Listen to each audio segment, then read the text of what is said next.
All right. Well, today we're going to segue out of Buddhism, but we're going to use one last really helpful tool in the Buddhist toolbox for transforming painful emotions. Uh, we've gone through the Four Noble Truths. We've talked about dependent arising. We've talked about samsara and karma, which are a couple links in that. Ignorance, another link in this chain of suffering. A sensation is one of them. Emotion is one of them. They're different.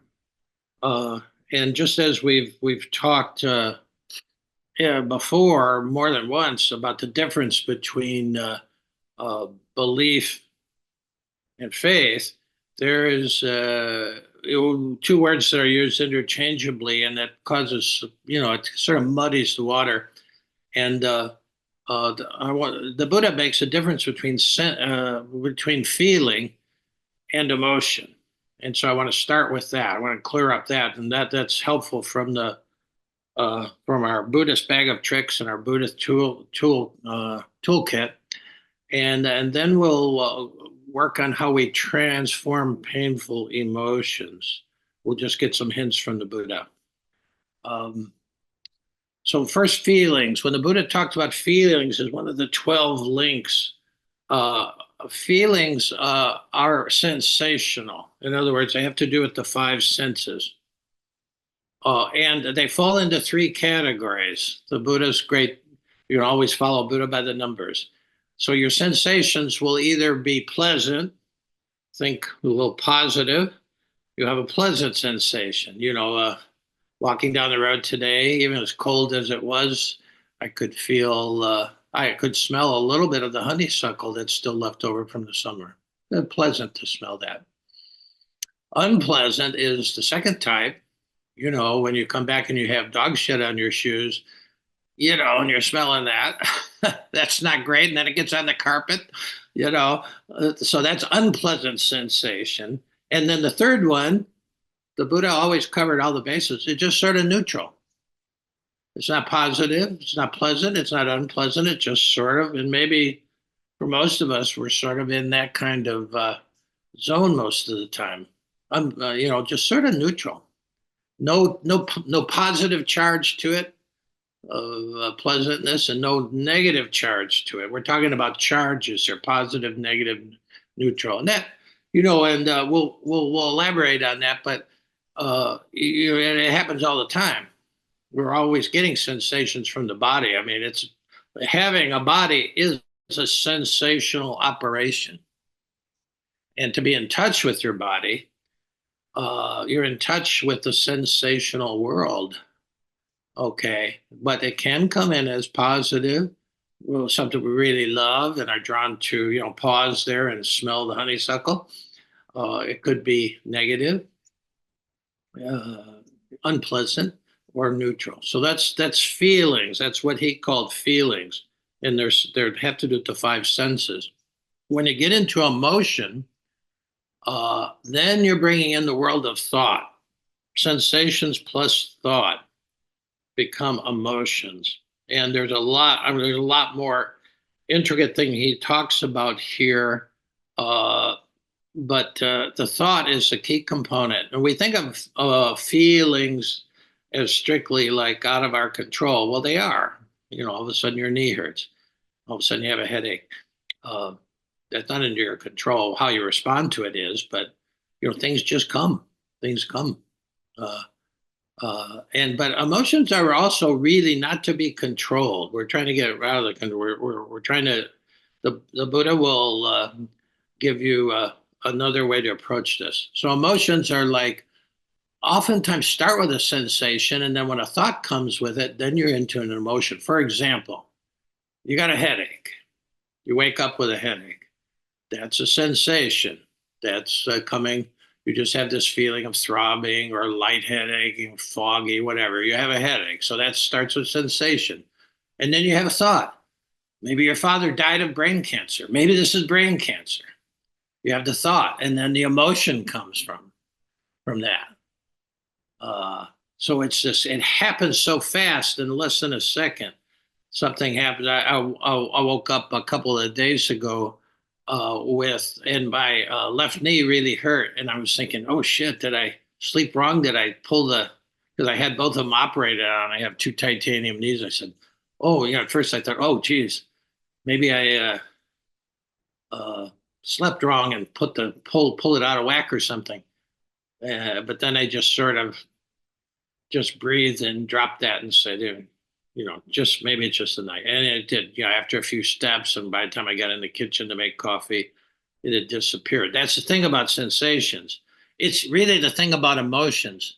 They're not stable. They come, they arise, they display for a bit, sensations and emotions, and then they dissolve. Now, and you'll notice that when you sit, you'll have a sensation in your body. And if it's unpleasant, don't freak out. And you don't have to do anything about it. Just uh, remain, calm, as they say, and carry on. So just stay with your practice. Don't react. The Buddha always talks about the middle way. He says one sense of it is react. You try to do something, and then the other is you try to repress it. In other words, or you can try to remove it. So those are sort of, but repression is internal. All the other stuff we do is external. You react to it, you scratch it, or you move or something, and and in some cases that's okay. But we're trying to actually, when we sit, we're trying to also. This is Vipassana meditation. It comes with that. They're keen on that. They're just saying, don't do anything about it. Just observe those things and notice how they arise, hit a kind of peak, and then they dissolve. Once you see that thousands of times, perhaps, if you do Vipassana meditation, then you just allow that to happen. You don't have to get rid of it. You ride it out. You just, because it's going to dissolve. This too will pass. Definitely for sensations. Emotions are trickier. Emotions have that, when cognitive stuff gets in, when you start having an idea about it, a thought, then you got this kind of thing happening. The glass of water with the diamond on the bottom. When emotions start coming, then everything gets stirred up. Okay, and then you have a hard time seeing clearly. You just sort of you can get lost in the confusion of it. Okay, so again, the middle way is don't react, don't repress. Also, in our culture, which third thing is don't medicate. And I'm not just talking about drugs, of course, medicine, but I'm talking about food, drink, TV, all the ways we try to meditate. We try to medicate this feeling. Okay. Not that medications are wrong or anything, and in some cases well called for, but mostly in the run of things. Maybe it's just a headache. Maybe it's a temporary. And then when you actually get into emotions, by that time, you have to get a little more serious about the practice. It's a lot easier to start to learn to just let sensations come and go in the body. Primarily when you're meditating in whatever form, they always come up. A little cough in your throat, little twinge here or there. Don't panic. Just realize it's going to arise. I mean, if it lasts for the whole 20 minutes and it's throbbing or something, well, then, you need to do something about it. But mostly it's not that. Now, emotions are different. They can hang around. I'm going to go back to the screensaver now just for a minute, if I can.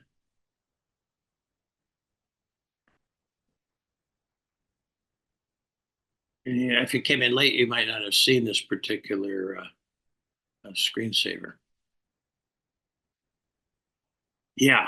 And if you've been around for a while, you might have spent some time with Miriam Greenspan's book. It's called Healing the Dark Emotions. And she deals with basically these three major centers of dark emotions and all the spin-offs from them. And they're grief, despair, and fear. almost, we all feel variations of, sometimes you can feel all three at once. There's really no rule for how these things come up. You can learn about them in that book, Healing Through the Dark Emotions. Some of you have that book. I'm always sort of dipping back into it. But then on the far right side is what they can be transformed into. Grief can be transformed into gratitude. And interestingly enough, in grief, when you fully grieve something, uh, it actually is the only dark or painful emotion that actually, when you go through it, you end up closer and more connected. It's very interesting, very interesting. Despair is the most cognitive of these, and they can be transformed into faith. And we're not going to go into the meaning of that, but just to give you the idea that, and fear and all the fear has the widest kind of bandwidth because there's everything from anxiety to, just absolute panic, like you're seeing in the Scream picture there. And then that can become actually joy.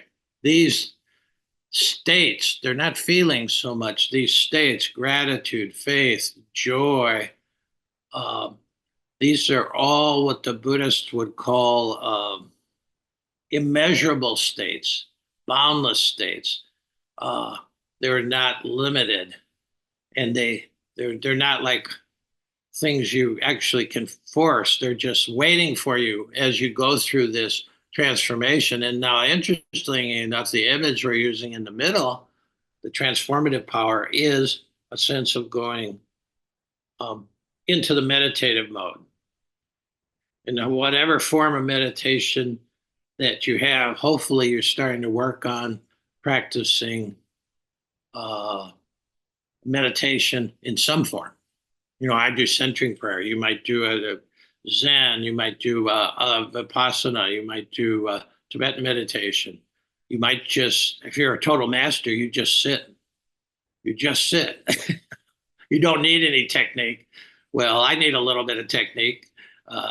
Yeah, the masters they just sit, just like the jar, and then they come down, and then that's most of the work. So anyway, this is the positive thing about whatever hits: grief, despair, fear, and any of the associated uh,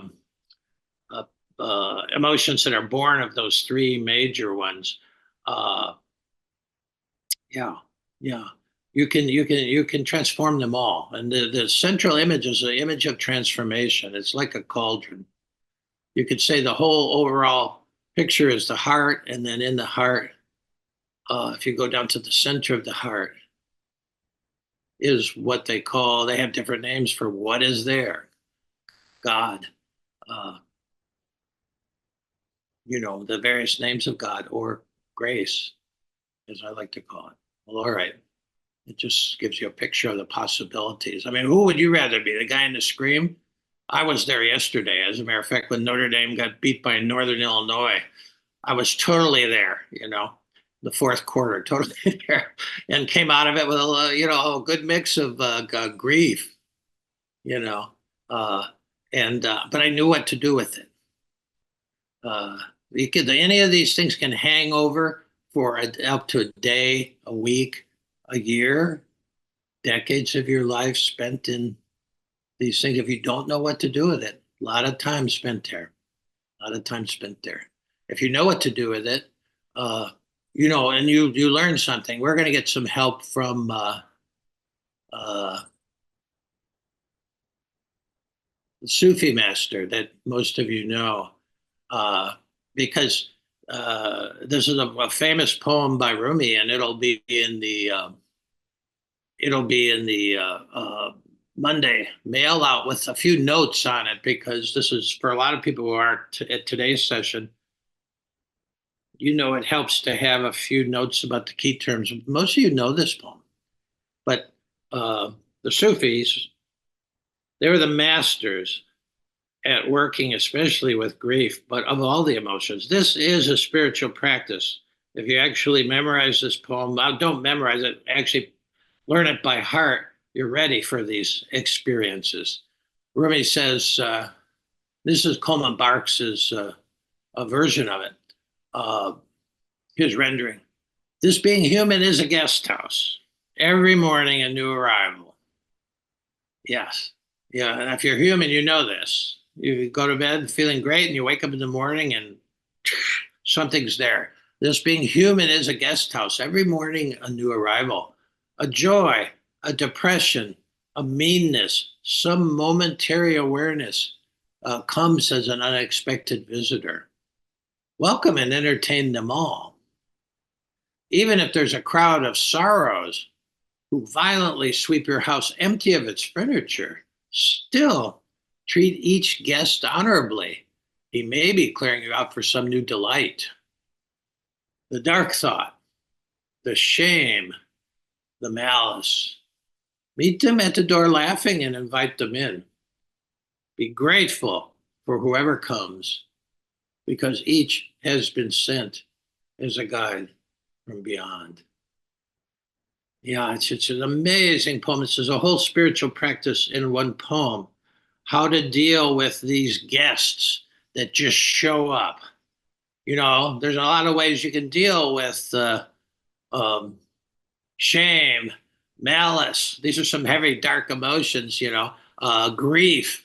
When they show up coming down the doorstep towards your house, you can go out there with a shotgun and blast them away. You can try that. It won't work. You can shut the door and move all the furniture against the door. That won't work. We all try that. He says, welcome and entertain them all. Now, his word entertain there doesn't mean, get stuck in it and, just drown it. No, he's just saying, welcome him in. Sit down at the table, have a cup of tea. Oh, well, anger. What do you have to teach me today? You just really try to look into it. Even if there's a crowd, this was the second paragraph is about grief. You got to understand, Rumi is the grief master. Rumi's whole uh, um, kind of Sufism, the Mevleni Sufis, they're based on how to turn grief uh, into gratitude. How to, which is a big thing. There's a lot to grieve on this planet. I check the news on Gaza every day, and it's horrible. How do you deal with that? The losses. How do you deal with that? He says, even if there's a crowd of sorrows who violently sweep your house empty of its furniture, still treat each guest honorably. He may be clearing you out for some new delight. That last sentence is the key. He may be clearing you out for some new delight. And this is the basis of a Sufi kind of, the heart of Sufism is that everything is a blessing in disguise. Now, how does that work? Everything is a blessing in disguise. He may be clearing you out for some new delight. Now, we might know this. I've had people say, oh, well, my divorce was hell. I mean, it was just horrible, but it was the best thing ever happened to me because I'm living this way now. And then other people will say, from my experience counseling, when marriage has fallen apart, it was hell. But when you go through it, literally a relationship can be like a phoenix that rises from the ashes. I've had the luck to experience that twice. Maybe clearing you out for some new delight. So blessing in disguise is very interesting. It got spread by Sufism to Northern Europe, Northern Africa, and from there it got into even the terminology in Europe through France. The Sufis somehow they went to France, and then this idea of the blessing in disguise. Now, if you stay on the surface of the experience, you'll only see the disguise. I'll guarantee you. And so, but if you penetrate it via meditation, and we're going to talk about that, if you go to the depths of it, you'll see the blessing.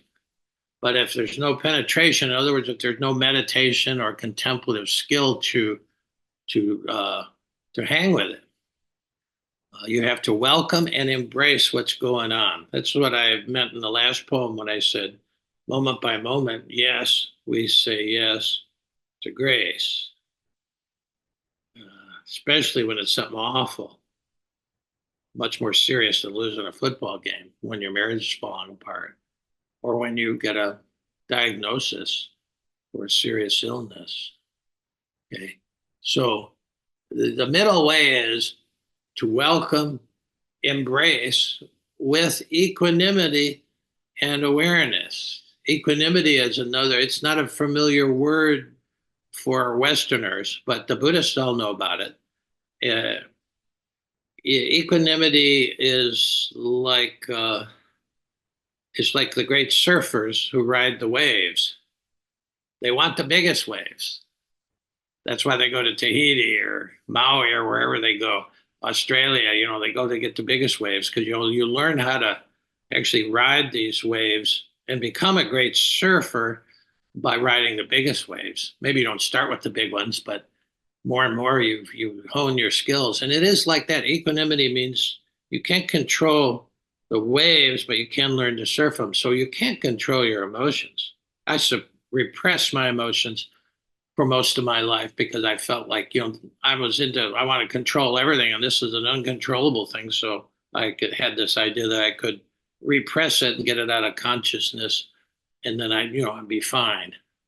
Anybody who's gone this way knows that doesn't work. It'll come out sideways. Yeah. So equanimity and awareness. Now, awareness is exactly that middle picture that we've been using. From a Buddhist standpoint, that luminous orb in the center of your heart is awareness, is a kind of holistic, luminous, gracious force that deals with reality in a much different way than the left brain does. The left brain is not geared to deal with trauma. It's not geared to deal with loss. It's not really geared to deal with the emotions. And it's certainly not geared to deal with aging and dying and illness, these big things that can wallop you, injury. Okay. The things that were done to you in childhood, the left brains actually have no use there. Uh, the heart, which is aware and is a healing force. So taking these things from here to here is pretty much the contemplative journey. You see that in Mona Lisa. That picture of that woman, sort of unknown woman, uh, in 1492 Italy, it's so peaceful, and all around her was insanity and warfare. Lucretia Borgia was poisoning people in the neighborhood like crazy. She was like a master poison. It was a nut house, every bit as crazy as what we have now. Everybody thinks their time is the craziest, and here she sits. That's equanimity.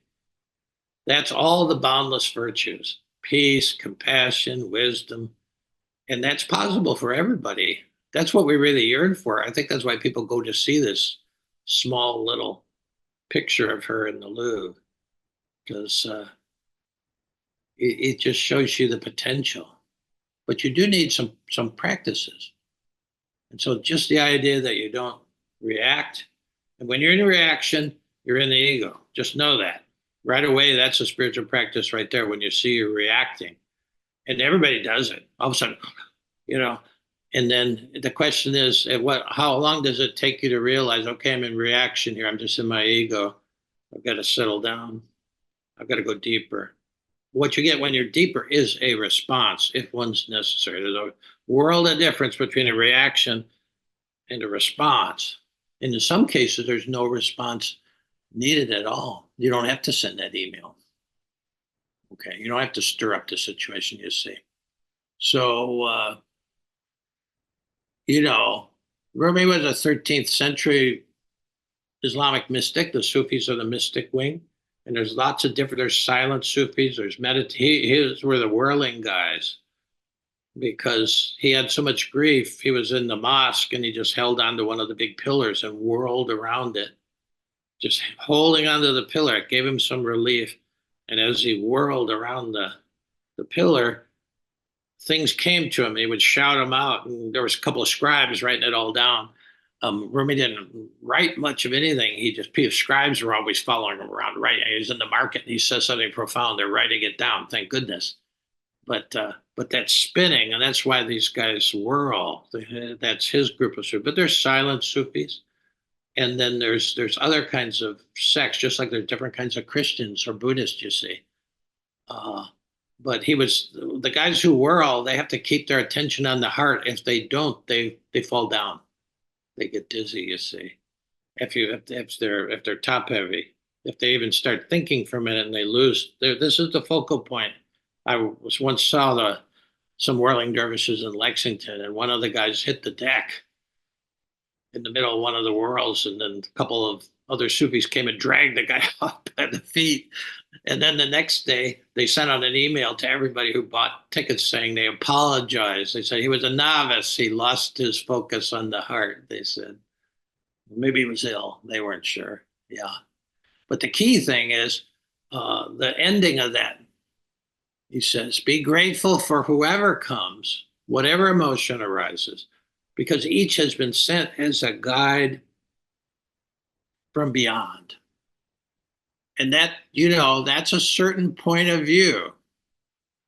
Uh, Einstein once said the most important question that he was ever asked was, is the universe a friendly place or not?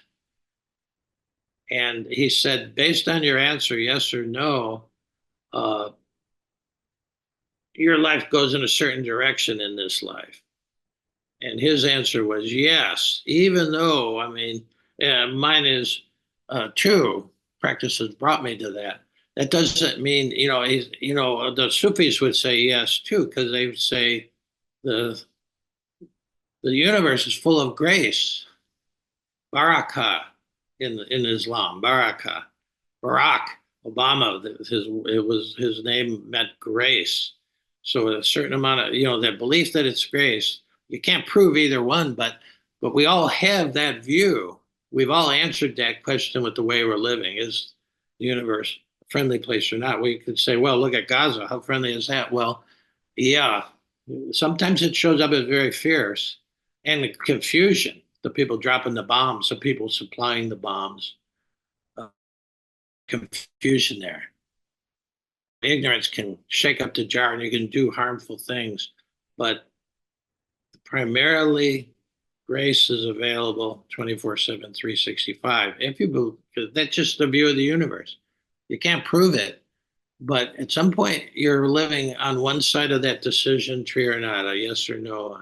In the Sufis,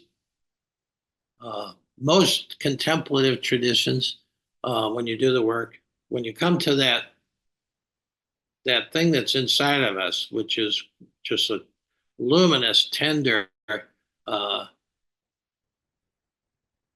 unending form of grace, when you start living accordingly to that,